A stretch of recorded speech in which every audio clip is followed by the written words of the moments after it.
Hello dear students, welcome to English class.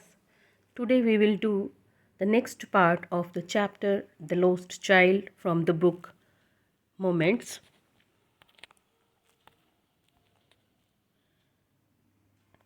In the previous part of the chapter we have come to know that the child entered into the fair with his parents. He was very happy. He was attracted by many things in the fair. First, he was attracted by the sweet sellers, the sweets decorated in the shop, and then he was attracted by the garlands, the flower garlands, and then what happened next? Let us read and come to know. A man stood holding a pole with yellow, red, green, and purple balloons flying from it. The child was simply carried away by the rainbow glory of their silken colors, and he was filled with an overwhelming desire to possess them all. But he well knew his parents would never pay him the balloons because they would say he was too old to play with such toys. So he walked on further. So the next moment, after some distance covering in the fair, the small boy was attracted by the balloons. He was attracted by many colors of balloons which were holding with a pole. So the child was simply carried away because he knew that when he would ask his parents to buy the balloons for him, they would give him the answer that he was too old to play with such toys. It means he was not so small that he should play with balloons like toys. So he walked on further. A snake charmer stood playing a flute to a snake which coiled itself in a basket, its head raised in a graceful bend like the neck of a swan, while the music stole into its invisible ears like the gentle rippling of an invisible waterfall. The child went towards his charmer, but knowing his parents had forbidden him to hear such chorus music as the snake charmer played, he proceeded farther.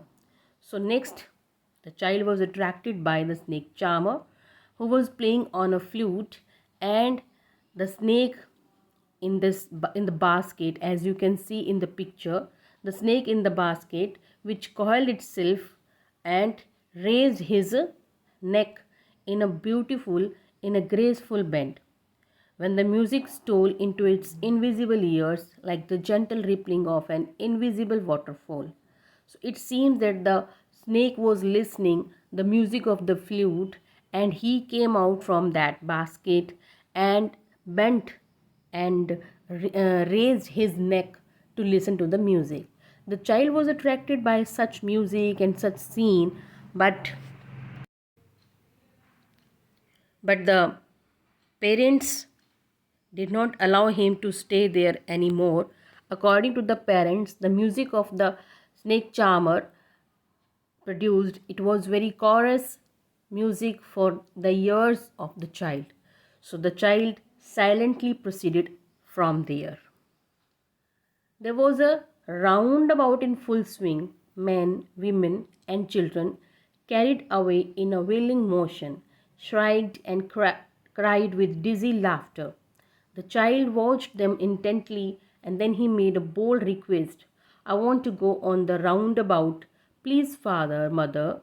There was no reply. He turned to look at his parents. They were not there ahead of him. He turned to look on either side. They were not there. He looked behind. There was no sign of them.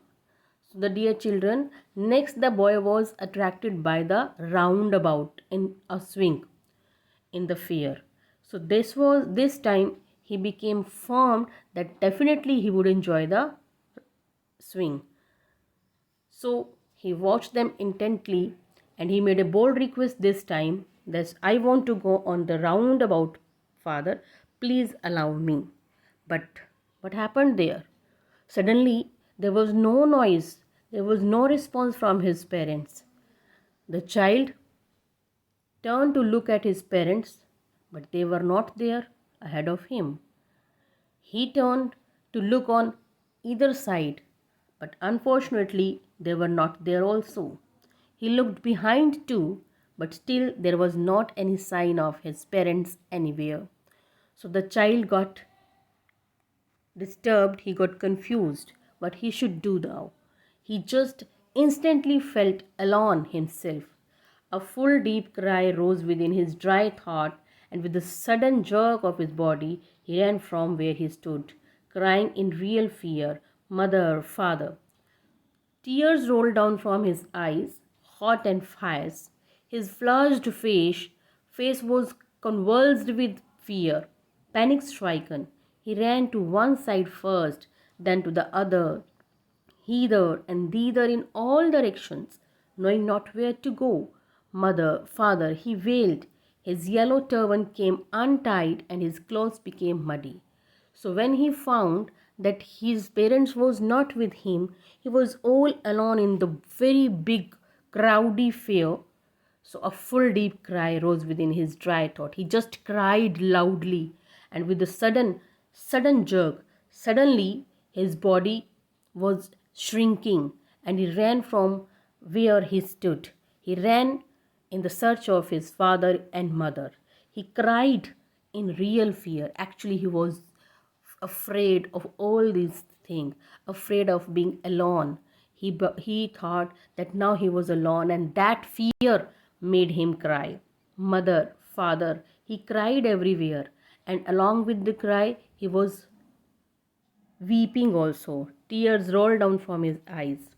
His flushed face was convulsed with fear. His face was full of fear. He ran to one side first, then to the other, and even panic stricken. He was panicked because of being too much alone, because of being alone in the crowd.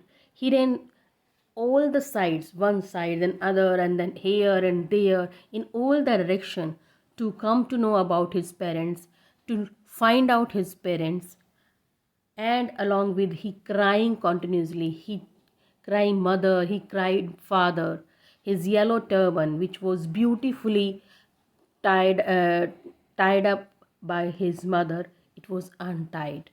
And because of running here and there with fear, and his clothes also became muddy.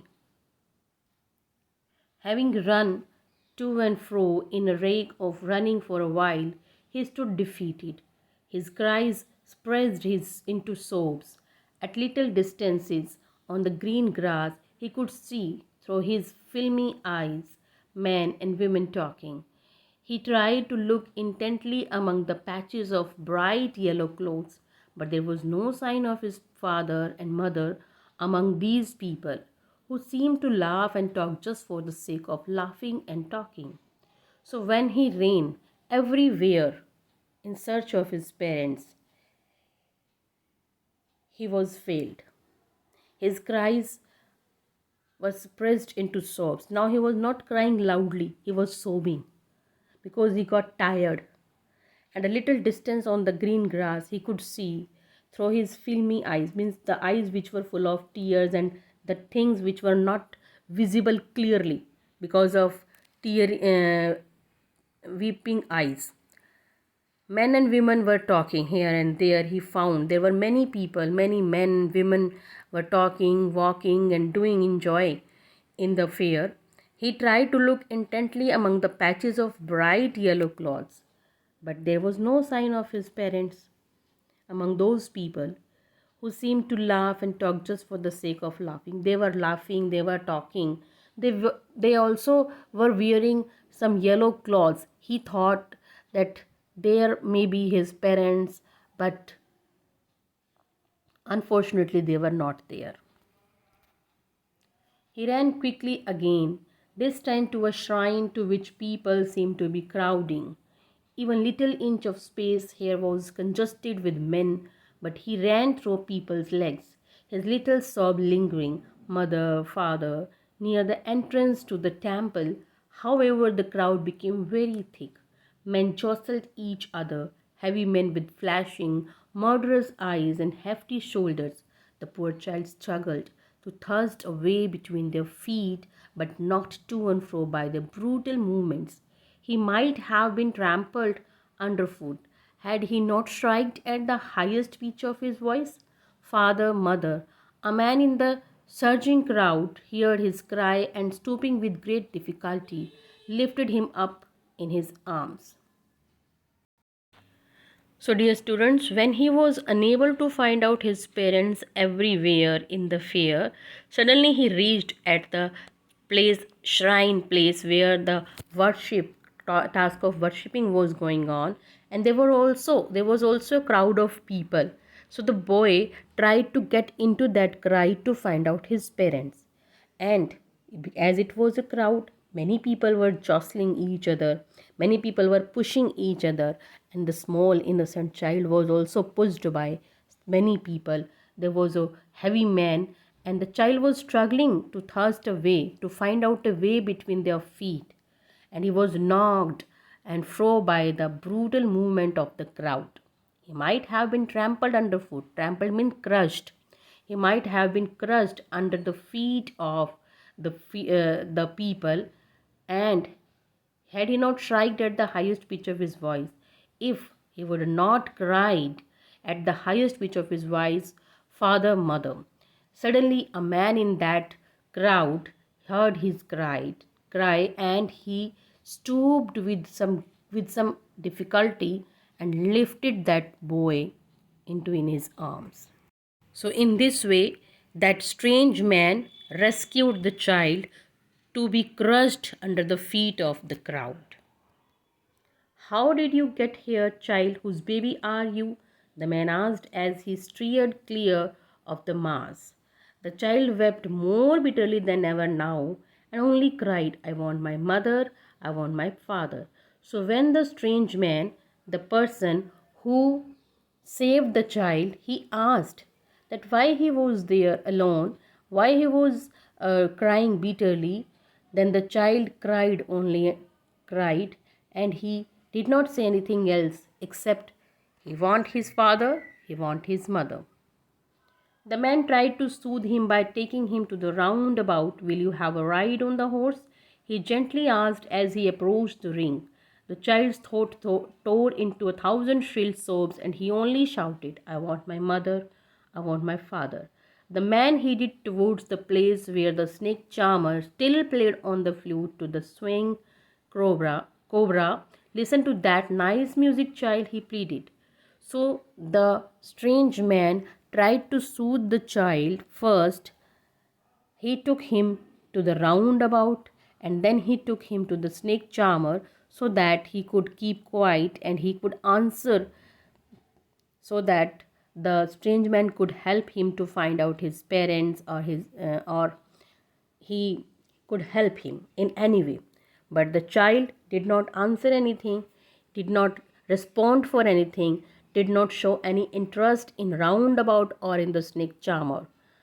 He just gave one sentence, he just shouted, he just told one thing, I want my mother, I want my father, along with sobbing. He was still sobbing. But the child shut his ears with his fingers and shouted his double pitched strain, I want my mother, I want my father. The man took him near the balloons, thinking the bright colors of the balloon would distract the child's attention and quieten him. Would you like a rainbow colored balloon? He persuasively asked. The child turned his eyes from the flying balloons and just sobbed, I want my mother, I want my father. So, dear student, this time the strange man took him to the balloon seller. With the balloon which before some time the child who just wanted to get these balloons. This time when he was being offered by the strange man, he refused. He did not pay attention. He did not pay any interest to the different colored balloons, to the multicolored balloons, to the bright colored balloons.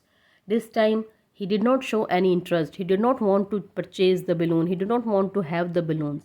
He just said one thing, I want my father, I want my mother. The man, still trying to make the child happy, bore him to the gate where the flower seller said, look, can you smell those nice flowers, child? Would you like a garland to put around your neck? The child turned his nose away from the basket and reiterated his sob. I want my mother, I want my father. Thinking to humor his disconsolate charge by a gift of sweets, the man took him to the counter of the sweet shop. "What sweets would you like, child?" he asked. The child turned his face from the sweet shop and only sobbed, "I want my mother, I want my father." So, dear students, when the man took the child to the flower seller and asked him to smell the sweet smell of the flowers, he turned his nose from there and he did not show any interest in getting the garland for him. Next, he was taken to the sweet shop to get the sweet, but this time he did not want to have the sweet. He did not want to have the garland. He just want to have only one thing, that is his parents, his mother and his father. He sobbed and said only one thing. He sobbed and told only, "I want my father, I want my mother." So, dear student, by this chapter we have come to know that all the things in the fear, the child was attracted. When he was with his parents, he wanted to have each and everything. But when he lost his parents, he lost the interest in everything in his surroundings. That time he has only one desire, that is, "I want my father, I want my mother." So he just wanted to have his parents at that time. So we can easily understand the message given behind the story, that when we are with our parents, when we are with our loving ones, only and only then we can become happy. We can have the interest in all the surroundings. Otherwise, after being alone in the whole world, we also lost the interest in everything, whether the thing is too much interesting, whether the thing is too much valuable. So I hope you have understood the story. Thank you. Have a nice day.